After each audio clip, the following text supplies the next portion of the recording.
Žinot, visą laiką turėjau labai didelę meilę ir pagarbą moterim. Ir visą laiką giliai žinojau, jog moteris neturi gyventi taip, kaip jos dabar gyvena. Ir į kokius mažus rėmelius jos yra įkištos. Ir kaip jos yra išmokintos patarnauti, pataikauti ir įtikti. Ir man labai gaila tokių moterų. Nežinote, kokios yra mano mėgstamiausios moteris?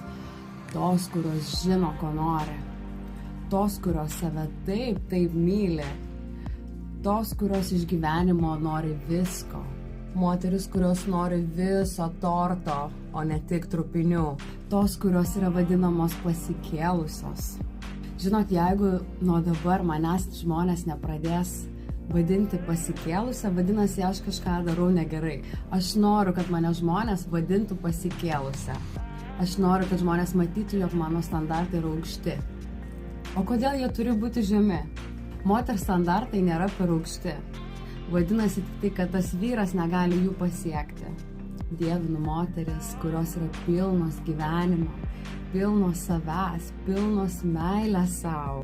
Ir vadinkit jūs jas pasikėlusias ar taip toliau. Dėl to, kad jom yra pohui. Jom yra pohui. Dėl to, kad jų gyvenimas yra toks nuostabus.